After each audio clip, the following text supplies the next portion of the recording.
ನಮಸ್ಕಾರ. ಲೋಕಾಯುಕ್ತ ದಾಳಿ ಟಿವಿಗೆ ಕೇರಳ ವಿಧಾನಸಭಾ ಚುನಾವಣಾ ಪ್ರಚಾರ ಭಾಷಣದಲ್ಲಿ ಗುಜರಾತಿಗಳು ಅನಕ್ಷರಸ್ಥರು ಎಂಬ ತಮ್ಮ ಹೇಳಿಕೆಯ ಬಗ್ಗೆ ಎಐಸಿಸಿ ಅಧ್ಯಕ್ಷ ಮಲ್ಲಿಕಾರ್ಜುನ್ ಖರ್ಗೆ ವಿಷಾದವನ್ನು ವ್ಯಕ್ತಪಡಿಸಿದ್ದಾರೆ. ಈ ಸಂಬಂಧ ಎಕ್ಸ್ನಲ್ಲಿ ಪೋಸ್ಟ್ ಮಾಡಿದ ಅವರು, ಇತ್ತೀಚೆಗೆ ಕೇರಳದಲ್ಲಿ ನಡೆದ ಚುನಾವಣಾ ಭಾಷಣದಲ್ಲಿ ನಾನು ಮಾಡಿದ ಕೆಲವು ಹೇಳಿಕೆಗಳನ್ನು ಉದ್ದೇಶಪೂರ್ವಕವಾಗಿ ತಪ್ಪಾಗಿ ಅರ್ಥೈಸಲಾಗಿದೆ.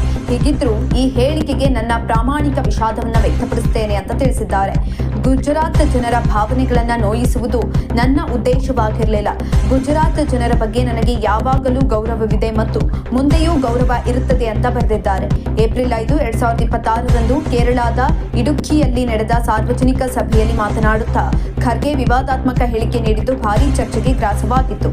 ಕೇರಳದ ಜನರು ಬಹಳ ಬುದ್ಧಿವಂತರು ಮತ್ತು ವಿದ್ಯಾವಂತರು. ಅವರನ್ನ ದಾರಿ ತಪ್ಪಿಸಲು ಸಾಧ್ಯವಿಲ್ಲ. ಪ್ರಧಾನಿ ಮೋದಿ ಮತ್ತು ಪಿಣರಾಯಿ ವಿಜಯನ್ ಅವರು ಗುಜರಾತ್ ಅಥವಾ ಇತರೆ ಕಡೆಗಳಲ್ಲಿ ಇರುವ ಅನಕ್ಷರಸ್ಥರನ್ನ ಬೇಕಾದ್ರೆ ಮರಳು ಮಾಡಬಹುದು, ಆದ್ರೆ ಕೇರಳದ ಜನರನ್ನ ಮರಳು ಮಾಡಲು ಸಾಧ್ಯವಿಲ್ಲ ಅಂತ ಅವರು ಹೇಳಿದರು. ಈ ಹೇಳಿಕೆಯನ್ನ ಖಂಡಿಸಿದ ಬಿಜೆಪಿ ಗುಜರಾತ್ ಜನರನ್ನ ಅನಕ್ಷರಸ್ಥರು ಅಂತ ಕರೆಯುವ ಮೂಲಕ ಖರ್ಗೆ ಅವರು ಇಡೀ ರಾಜ್ಯದ ಜನತೆಗೆ ಅವಮಾನ ಮಾಡಿದ್ದಾರೆ ಅಂತ ಟೀಕಿಸಿತ್ತು.